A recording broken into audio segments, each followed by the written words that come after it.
Jadi kalau tahapannya baru penjaringan calon.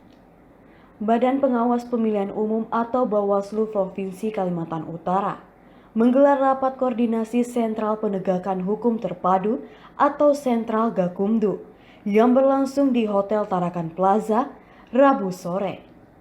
Rakor Sentral Gakumdu ini bukan saja dihadiri Bawaslu Sekaltara saja, namun juga dihadiri tim Sentral Gakumdu lainnya, yakni dari Polri dan Kejaksaan yang tergabung dalam Sentral Penegakan Hukum Terpadu. Kegiatan ini akan berlangsung selama 3 hari. Ditemui usai memimpin Rakor Sentral Gakumdu Sekaltara, Ketua Bawaslu Provinsi Kaltara, Suryani mengatakan bahwa di dalam pemilihan kepala daerah tentu ada dugaan-dugaan pelanggaran pidana.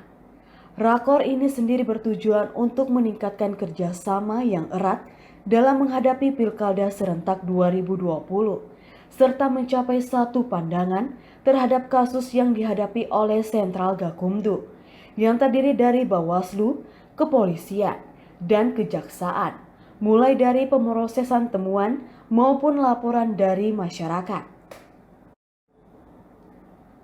Suryani juga memaparkan tentang kendala utama yang dihadapi dalam pemilihan.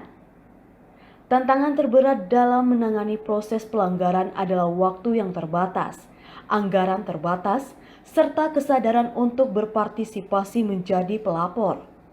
Sebuah kasus dugaan pelanggaran ini tentu membutuhkan waktu yang ekstra cepat, kemudian dengan tantangan kondisi geografis kita harus punya target penyelesaian cukup cepat sehingga transportasi hubungan antar daerah ini harus diatasi secara anggaran dan cepat begitu.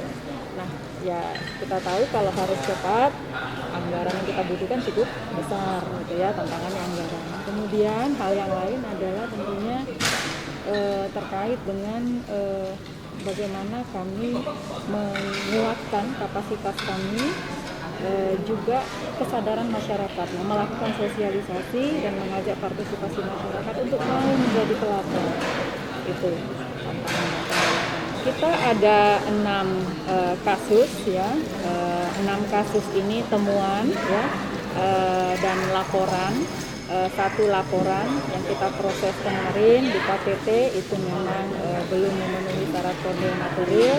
Yang lain berupa temuan yaitu terkait dengan profesionalitas penyelenggara pemilu atau pemilihan, itu diproses secara administrasi dan etik tentunya oleh lembaga yang berwenang, dalam hal ini KPU, melalui rekomendasi dari Bawaslu. Suryani juga menambahkan bahwa di masa pandemi COVID-19 sangat berpotensi muncul dugaan pelanggaran pidana politik uang, di mana masyarakat membutuhkan uluran tangan dan bantuan sehingga para kontestan akan memanfaatkan celah kebutuhan masyarakat menjadi sebuah peluang. Suryani berharap dengan adanya regulasi yang muncul dalam pelanggaran tentang money politik serta kampanye tahun 2020 dapat dipatuhi secara komprehensif oleh peserta atau para kontestan, serta menghindari pelanggaran di dalam pemilihan kepala daerah serentak tahun 2020. Nina Riana, Ekuator TV. Semua